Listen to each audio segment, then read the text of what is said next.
Estas coisas vos tenho dito, para que tenhais paz em mim. No mundo passais por aflições, mas tende bom ânimo, eu venci o mundo. Nós vamos falar nessa noite sobre enfrentando as aflições ou enfrentando as adversidades. Nós não podemos, irmãos, escolher se vamos tê-las ou não. Não é algo opcional. Todas as pessoas, mais cedo ou mais tarde, terão que enfrentar adversidades nas suas vidas. É possível que alguém que esteja aqui esteja enfrentando nesse momento alguma dificuldade muito grande. E outros têm dito, a minha vida tem sido uma vida de adversidades, uma vida de problemas. De sorte que a adversidade não é algo opcional, porque nós vivemos num mundo caído e por esse fato, por haver perversidade, pecado, desobediência, todos nós teremos que enfrentá-la em decorrência da queda, que é narrada em poucas palavras no livro de Gênesis, uma vez que a queda do homem se deu de uma forma repentina. E essa queda, meus irmãos, trouxe muitas coisas. Trouxe culpa, que é uma das coisas mais conhecidas, que muitas vezes se procura disfarçar por tantos meios. E trouxe alienação vertical em relação a Deus e horizontal em relação ao nosso próximo. Haja visto o problema que se criou entre aquele primeiro casal.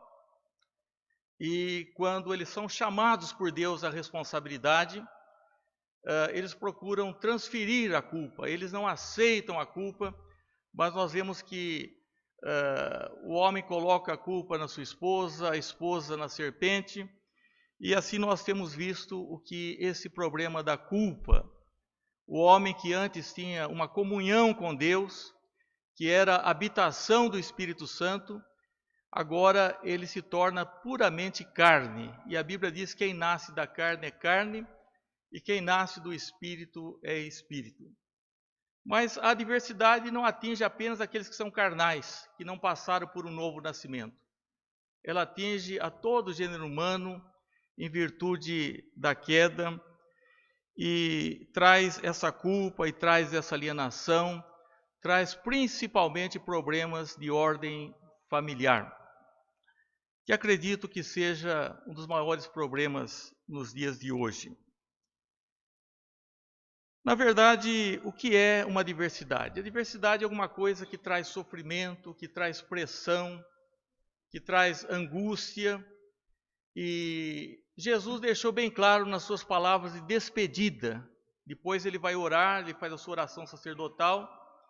Mas depois que ele fala sobre a missão do Espírito Santo, então ele termina as suas palavras aqui de despedida dizendo assim, olha, no mundo passais por aflições, mas tende bom ânimo, porque eu venci o mundo, eu venci o mundo. E o fato dele vencer significa que não somente ele venceu, mas a nossa identificação com ele é que nos dará realmente, que nos dá uma vitória sobre as adversidades desse mundo. Ele diz, tenho-vos dito isto, para que tenham paz em mim. Então, essas duas coisas estão aí nesse versículo, a paz e a aflição. Nós encontramos, vendo na Bíblia, que a adversidade, ela pode servir para Deus curar o nosso coração. Deus sabe o que realmente nós precisamos nessa curta existência e através da adversidade Deus pode eliminar preconceitos, orgulho, todos os sentimentos ruins, o pecado arraigado em nós. Ele pode, Deus, através da adversidade, pode trabalhar muitas áreas da nossa vida. Ele sabe o quanto nós temos que progredir e o custo para isso. E se nós fôssemos privados das adversidades, quem sabe nós perderíamos o melhor da nossa existência. Eu sei que alguém há de contestar dizendo, mas como que pode uma coisa que fere tanto o nosso coração, né, o nosso corpo?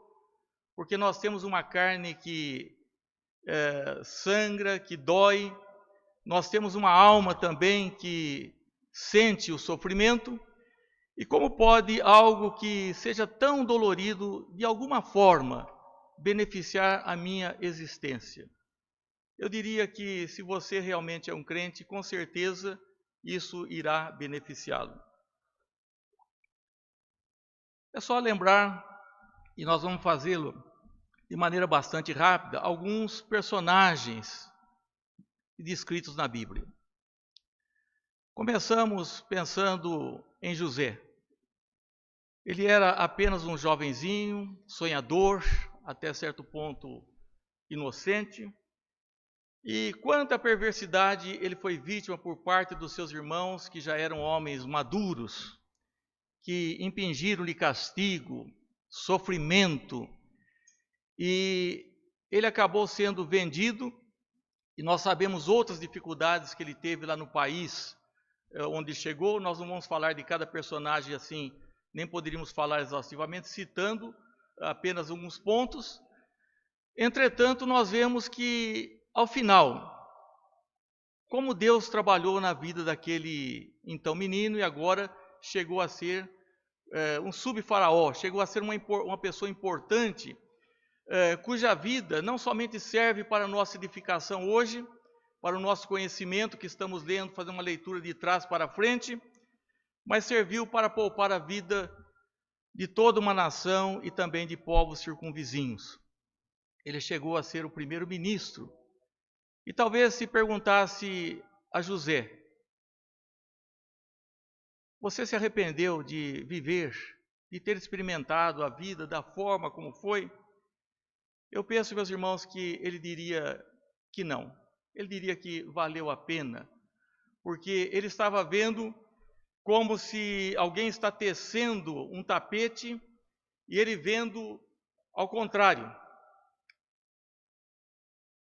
E vendo, e depois, quando ele vê ao final o trabalho que foi feito e a obra de Deus que foi realizada através da sua vida, através de todas as adversidades pelas quais ele passou.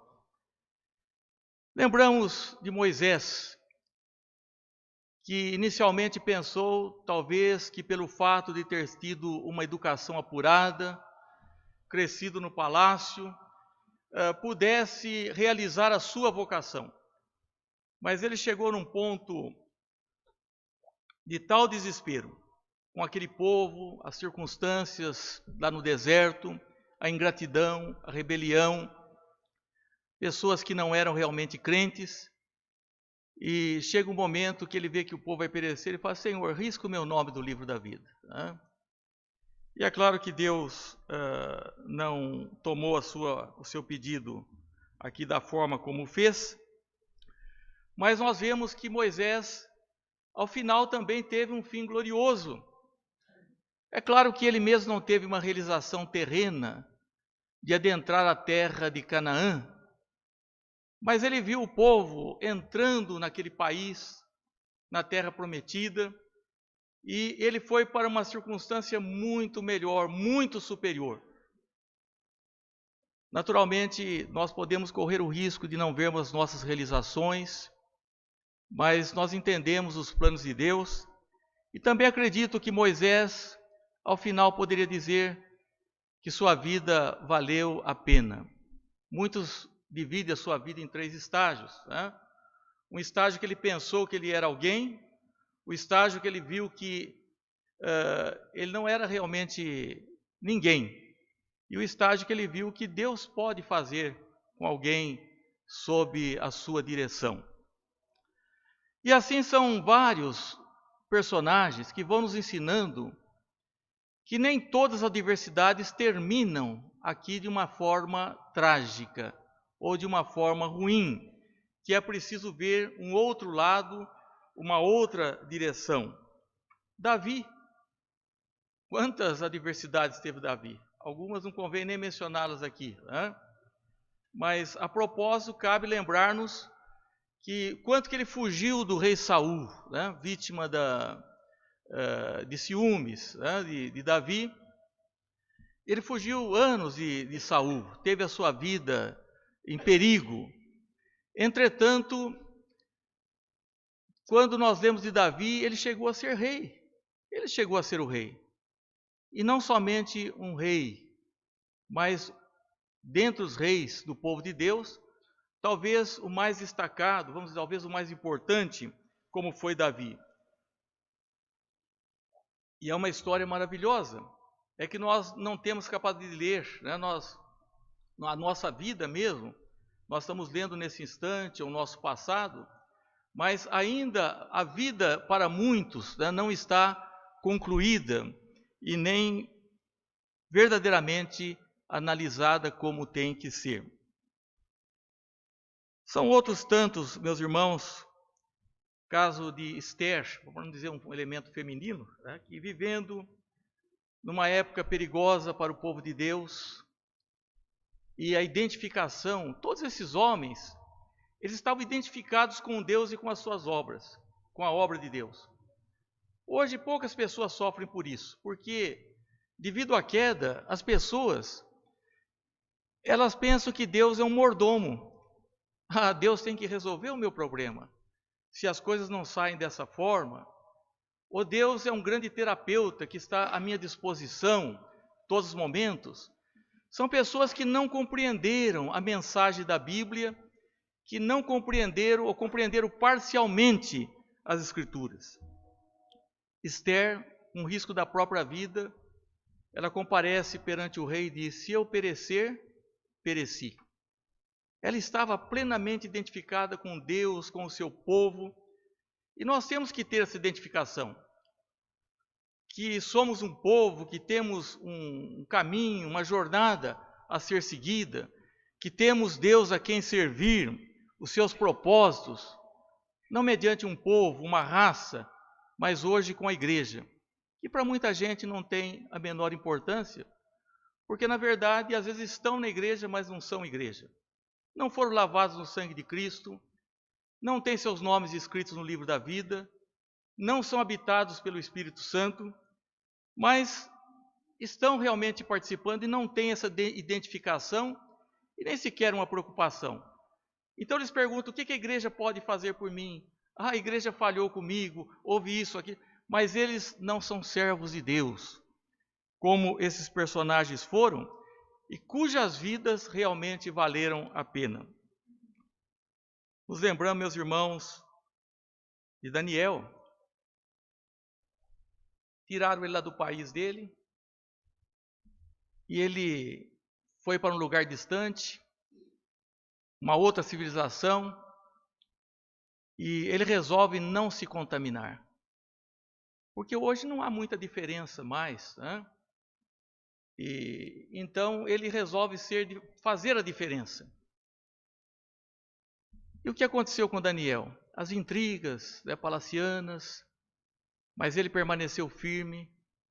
Ele orou naquele tempo de adversidades e diz como era de costume, não porque era um tempo de adversidade, mas porque era o seu costume. 3 vezes ao dia, ele abria a janela em direção a Jerusalém e orava a Deus. Valeu a pena a vida de Daniel, meus irmãos? Com certeza, se nós perguntássemos a ele, tivéssemos essa capacidade, ou se tivermos, ele vai dizer que valeu plenamente, que foi uma vida abençoada, apesar das adversidades. O fato é que nós não queremos sofrer, mas Jesus não enganou a ninguém, disse que nós vamos passar porque nós estamos inseridos nesse mundo que é um mundo caído, um mundo pecaminoso. Há tantos outros exemplos, aquela família a qual Jesus visitava e onde encontrava descanso, onde se sentia bem, a casa de Marta e Maria. Mas Jesus não foi no dia que eles mais precisavam. E há faltas imperdoáveis. Há faltas imperdoáveis. Eu sempre me lembro de alguém que contou com muita tristeza que fez um aniversário e não apareceu ninguém, né? E não foi nenhuma pessoa, nenhum dos convidados, não sei por quais motivos, o que estava havendo naquele momento. Mas o fato é que às vezes nós esperamos, não é? E essas irmãs esperaram a Jesus. No momento mais delicado, Lázaro tinha estado enfermo. E o tempo de enfermidade é um tempo que deve se visitar, porque se ocorre o óbito, pelo menos as pessoas estavam ali, vieram visitar, não é? Mas Jesus não veio no tempo da enfermidade, e quando chegou bem depois que havia morrido Lázaro. E ele disse: ah, Senhor, se tu estiveras aqui, meu irmão não teria morrido. Mas eu creio que valeu a pena elas passarem aqueles dias. Quando elas viram seu irmão sair, né, todo atado e sair daquele estado de morte, então valeu a pena aquilo que elas passaram. Eu gostaria de dizer, meus irmãos, que vale a pena o sofrimento na vida do crente, embora nós queiramos nos evadir, mas não é uma coisa opcional. Não é uma coisa opcional. Então, um dos exemplos perfeitos, a respeito do qual nós já falamos aqui, é o exemplo do apóstolo Paulo. No capítulo 11 ele fala de sofrimentos, mas no capítulo 12 ele vai bastante além disso. Nesse sofrimento ele fala muitas coisas. Ele diz que recebeu dos judeus uma quarentena de açoites, fustigado com varas, apedrejado, foi náufrago, em perigo de rios, em perigos de salteadores, no deserto, nos trabalhos, nas fadigas, em vigílias. Ele diz, além das coisas exteriores, ao que pesa sobre mim diariamente a preocupação com todas as igrejas. Além desses trabalhos que foram penosos, né? Inclusive castigos corporais, foi além dessas preocupações externas, eu tenho algumas coisas internas. E essas coisas internas eram, na verdade, o que? O cuidado que pesava sobre ele com as igrejas. Meus irmãos, nós temos que ter um cuidado com a igreja de Deus e com as igrejas. Se estão caminhando, se estão indo bem, se estão progredindo, se estão regredindo. Como que nós temos avançado nesse mundo como povo de Deus? Às vezes nós oramos, Senhor, abençoa a igreja, mas tem que ser uma bênção que comece na minha própria vida. E nós sabemos que às vezes Deus permite a diversidade, inclusive na vida da igreja. A igreja estava muito cômoda, havia doutores entre eles, e até que chegou uma perseguição, né? E eles foram espalhados para levar o evangelho.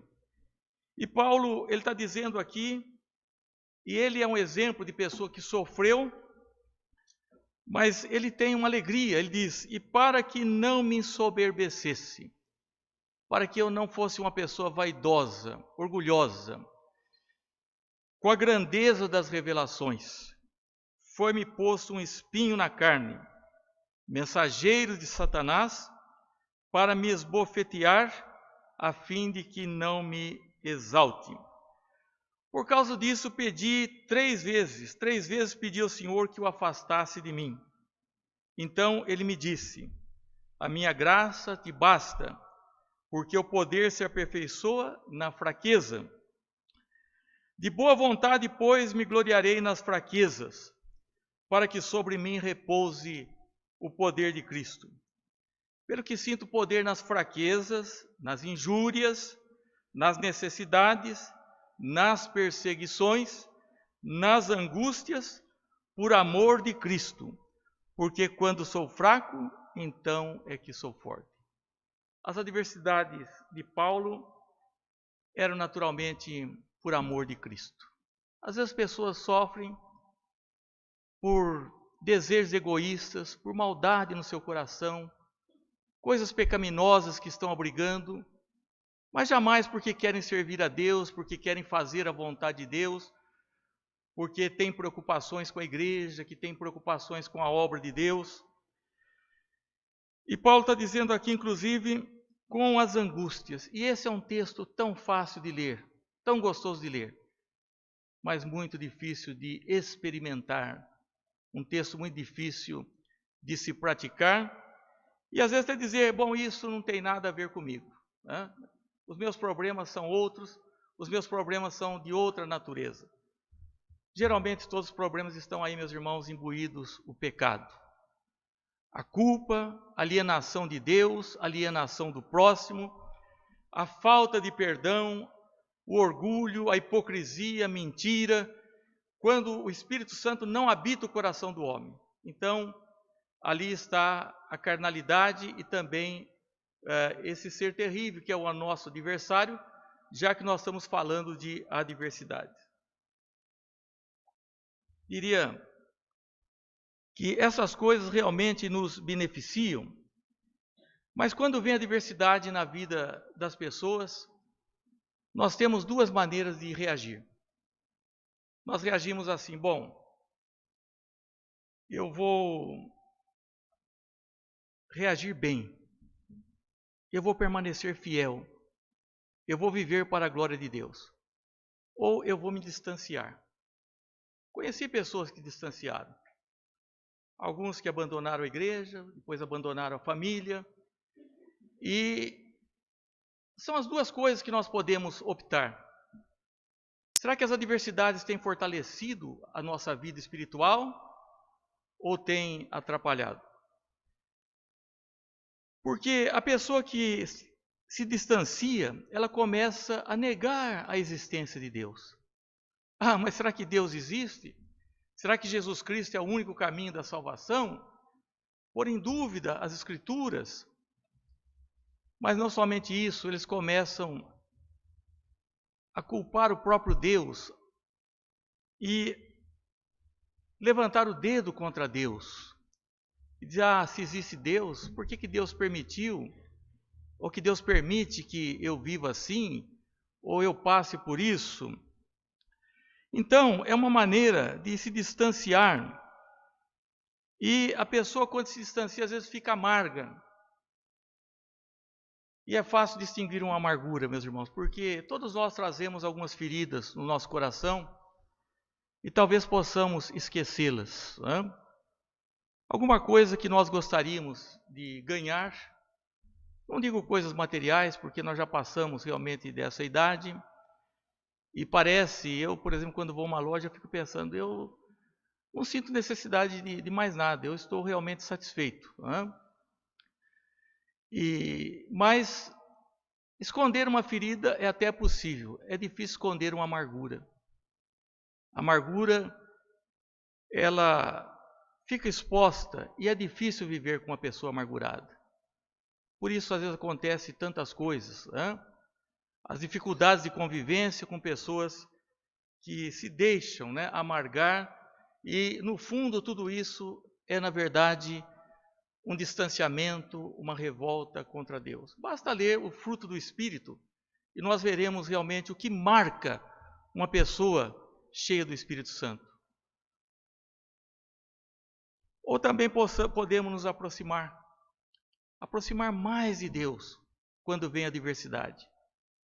E é impressionante como o Evangelho está sendo pregado contrariamente a isso, né? E como nós ouvimos pessoas dizer, eu vou dar um tempo, eu estou com problemas. E nós ficamos realmente penalizados. Mas isso não é opcional, isso é próprio desse mundo, né? Todos nós, mais cedo ou mais tarde, enfrentaremos adversidades, e muitos estão enfrentando adversidades nesse momento. E como que nos aproximamos então de Deus? Quando nós nos aproximamos de Deus, o que vai fortalecer é a nossa fé. Porque Deus se agrada de pessoas como Jó, e como tantos outros, né, como Abraão, né, que naquela luta, ele é chamado pai dos crentes porque ele procurou ser obediente no momento adverso, no momento de extrema aflição. Mas as pessoas parecem que têm fé quando tudo vai bem, quando não tem problemas, né? Ou pensam que querem exercer fé. Mas também não tem, porque quando nós estamos bem, é uma tendência também a afrouxar a nossa fé. Mas a adversidade pode ser um meio de nos levar mais próximos de Deus. E saber que nós estamos sofrendo, mas que Deus está ali, que um dia esse problema vai cessar, que a nossa esperança não se limita apenas a esta vida, e diz que a esperança daquele se limita apenas a esta vida. Se fosse assim, nós seríamos os mais miseráveis de todos os homens. Então, a primeira coisa que acontece quando a pessoa diz: eu estou realmente com problemas, eu estou enfrentando diversidade. Mas está lá no Evangelho de João que Jesus preveniu que viria, mas eu me mantenho firme na fé. Eu me mantenho firme na fé. Também aumenta a nossa paciência. É difícil, meus irmãos, esperar, né? O salmista diz: esperei com paciência no Senhor, e Ele se inclinou para mim, e me ouviu quando clamei por socorro. Mas nós temos que esperar. A Bíblia diz: ouvistes sobre a paciência de Jó, e que fim o Senhor lhe deu? Na verdade, nós precisamos pedir a Deus paciência para vivermos nesse mundo, sem sairmos, sem nos exasperarmos, e sentirmos realmente que Deus conduz as nossas vidas como crentes, independente de quais sejam os problemas que possam nos atacar. Essa, meus irmãos, não é uma mensagem popular, né? E também nos dá coragem na nossa vida. Aqueles moços lá na Babilônia, né? Sadraque, Mesaque, Abednego, quando tinham que se curvar, é muito mais fácil nós amodarmos, né, as opiniões, a cultura, sermos muito benquistos, né? Quando todos se prostraram sobre aquela imagem terrível, eles permaneceram em pé. Foi dado a eles uma chance, porque eles eram boas pessoas, mas eles não retrocederam, e eles falaram ao rei: olha, rei, quanto a isso, nós não temos nem dificuldade, nem necessidade de falar. Se o nosso Deus quiser nos livrar, Ele nos livra. Mas sabe que nós não faremos assim, nós não nos prostraremos a essa imagem. E que cena maravilhosa, meus irmãos, quando eles são lançados na fornalha, e o rei fica apavorado porque ele não vê 3, ele vê 4. E nós cremos que era o próprio Cristo que estava com ele ali. Deus deu um livramento a eles, mas Deus tem permitido, às vezes, as pessoas passarem por situações como mártires e outros que foram testemunhas da fé, mas que não retrocederam e mostraram o seu valor. Porque quando vem a adversidade que Jesus nos preveniu, e que é crescente, porque as pessoas perguntam: por que o mundo está assim? Está assim porque distanciado de Deus. Nós vamos sentir e vamos dizer: Senhor, eu quero realmente ser um crente, tão crente como fui nos dias que eu aceitei o Evangelho. Eu quero ser fervoroso, eu quero ser ardoroso, e seja qualquer problema que esteja me atrapalhando, seja um problema financeiro que tenha atingido o nosso país, seja um problema familiar, que é um dos piores problemas que possa existir, seja qualquer situação, né, um desemprego, mas vale a pena, meus irmãos, nós termos coragem, né? E porque isso pode ser usado num processo de santificação, porque está escrito que todas as coisas contribuem juntamente para o bem daqueles que amam a Deus. Mas se você não quer enfrentar uma adversidade, se você não quer ser consagrado, se você não quiser ter nenhum problema, né? Você é da boa política, com a igreja, com os outros, você está também se privando de um crescimento, de mostrar realmente, empregar a sua vida naquilo que vale a pena, empregar a sua vida nos caminhos de Deus, né? Ficando firmes, sabendo que até o dia que Deus falar: olha, cessou a tua adversidade, que pode cessar pouco antes, mas uma coisa é certa, que um dia Ele vai limpar dos nossos olhos toda lágrima. Então a adversidade não é uma coisa má, não é uma coisa que não nos possa beneficiar como crentes. E por isso Paulo diz, olha, o espinho, ele veio, não é para eu me sentir um pouco desconfortável, não. É um espinho que veio me esbofetear. Imagine o que é um espinho, né? Lancinante, uma coisa que a pessoa carrega. E quantas pessoas nós encontramos assim, meus irmãos, pessoas que falam, eu tenho meu sofrimento, mas eu tenho permanecido fiel a Deus. Nós gostaríamos, se pudéssemos evitar, se fosse opcional, nós falaríamos, eu não quero saber de problemas, eu não quero saber de adversidade, mas não é. Nós somos pecadores, nós não merecemos a salvação. E o homem comum não compreende a mente de Deus, e ele não quer, não tem prazer. Mas se você é crente, seja qual for a tua adversidade, qual for, familiar, financeira, saúde, é claro que você pode pedir a Deus, mas saiba que nós estamos num processo. E com certeza, um dia nós vamos dizer, valeu a pena. E outros vão chorar. E outros vão chorar amargamente. Então, meus irmãos, a nossa palavra é nesse versículo, depois que Jesus vai despedir dos discípulos, ele diz assim, olha, eu tenho dito isso para vocês para que vocês tenham paz em mim. A paz que ele teve não foi ausência de problemas, mas ele teve paz. Ele não tinha pecado, mas ele entrou nesse mundo caído para nos erguer. E ele disse, porque eu venci o mundo, eu venci. E se ele venceu, e nós estamos identificados com Cristo, ou em Cristo, nós também venceremos. Então a nossa palavra, alguém que porventura esteja enfrentando um problema terrível na sua vida, não se distancie, seja mais crente, mais fiel, deixe a sua fé aumentar, exercite a paciência, e Deus vai te encher de coragem, até o dia que Ele falou, não, está cessada a tua adversidade. Vamos orar. Ó Deus, nosso Pai, nós todos não temos, Senhor, escolha nesse mundo. Nós sofremos, às vezes fazemos as pessoas sofrerem.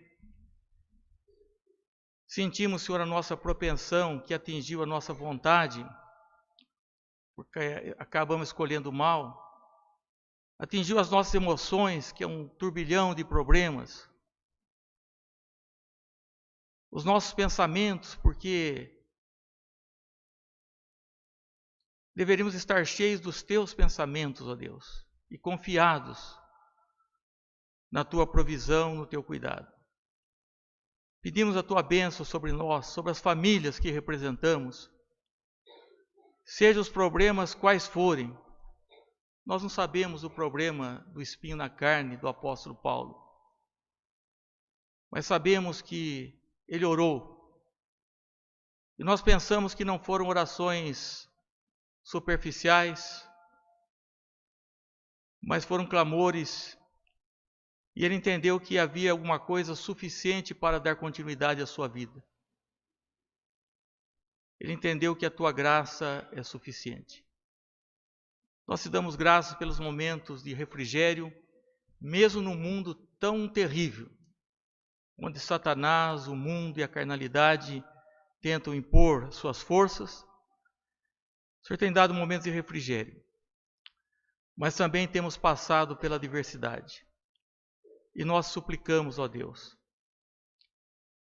que possamos agir da maneira correta, que possamos enfrentar a adversidade, jamais nos distanciando de Ti, mas nos aproximando mais de Ti, tendo a nossa fé aumentada, a paciência, o nosso valor e a nossa coragem em favor da Tua igreja, da Tua obra nesse mundo.